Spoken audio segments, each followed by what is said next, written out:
I'm Stacey. I have helped with the Rakali Project, and this is my friend Bennett. He's an emu. He's native like the Rakalis as well. Well, it's an initiative of the Avon Valley Environmental Society, particularly Ron. What we believe is that there are Rakali here because there have been sightings by members of the public. As a team, we decide where and when to place the wildlife cameras. Having decided when to place them and where, we go out onto the field. So when we go on location, we usually use a combination of things. So I helped putting up the camera traps, the GPS sort of element of it, mapping, putting pinpoints on Google Maps, the technical side of things. So we place the cameras and we note the GPS location. Then we wait. Usually we wait maybe about a month. That's long enough, we found, to get some good footage and fits in with the camera's battery and SD cards maximum limits. And there were times, like especially when we had the 25 or 28 cameras out, where it's just like triggering and triggering and triggering, and that's to do with your settings because you have your sensitivity, how sensitive the camera is going to be and how easily it's going to pick up things, and that will trigger the camera to take a picture.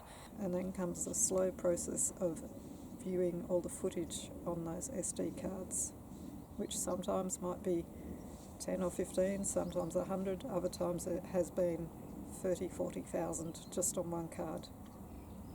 So to date, we have 113,079 images, which has taken countless hours to go through. We're trying to find them, we're trying to get a video of them and photographs of them so that we can prove their existence, and then it adds to the environmental value and the conservation value of the river islands that where they are. During August of 2023, we had the big Rakali Blitz where we had wildlife cameras from our partners Terrestrial Ecosystems, plus at the time we had 5 of our own, and so that was 30 during the August Blitz. I was in my weird fiberglassy canoe thing, which was from Peter's fiberglass factory, and so I was just casually canoeing. I ended up tipping over, and then I think what happened is I think there was probably just like a little hole or something on the top of it, so that when it went on its bottom, all of the water would go into that hole, which was now submerged. And so when I turned it back to its normal way, it kept sinking. And eventually we ended up trying to tow the canoe with me on it, but it still kept sinking. And so, eventually I had to go into Mum's canoe, so there was 2 of us on a 1-person canoe. So we often look for riverbanks with reeds which are preferably not, beyond knee level, let's say, so not too high, and a place which looks like a really good spot for a cat-sized animal to go in and hide and tunnel underneath the ground. Rakalis are known to be active mostly either at dawn or dusk, but our images have been 7 p.m. onwards, so dusk, and also during the night, maybe 2, 3 in the morning. And the best ones we've had is where they've been swimming in the river. And I was walking along here, heading towards town, and just where that tree is over there, I noticed there were bubbles rising, and I saw the back of a creature which I was sure was a Rakali. Down there amongst the debris, the Rakali was cavorting. I stood frozen, and then it saw me, and it dashed straight across the river to the other side, ran up the bank, and frightened a duck out of the bushes. What surprises me is the level of salt in this river is really quite high, and they're still breeding and living here. Even through summer, they were certainly living in this and feeding and apparently healthy.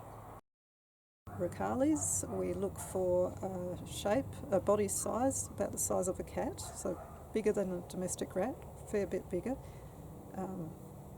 The snout is different to a rat, it's kind of elongated, has little ears, whiskers at the front, which you won't always see on camera obviously. The white tip on the tail. A native rodent. Sees big webbed back feet. Front feet are still rat-like for digging. And little white tip on his tail. The tail is a thicker tail than a rat, so it's a distinctive thick tail with a white tip. The back feet are webbed. You won't always see that, obviously. We will look for the webbing. We also try to see if there's footprints around the place. How many Rakalis have we found? Well, so far, over 3 locations, we have had 6 images over on different dates, and 4 of these were definites and 2 are most likelies, highly likelies I would say. Add to that 4 recent eyewitness accounts. By recent I mean within 2023-2024. So in total we have 10 highly likely probable Rakali sightings, of which about half of them are definite sightings. We were in our canoes and we were going from Burlong downstream toward the town pool. I saw something in the distance, and it was actually a snake just like sign waving across the water, and it was so elegant. I was probably about 20 meters away. Other than Rakalis, we have also captured over 17 various animal species, including some other priority 4, that is near threatened species, over 28 bird species. We've got photos. We have sightings by people who know what a Rakali looks like. They're definitely here in our opinion.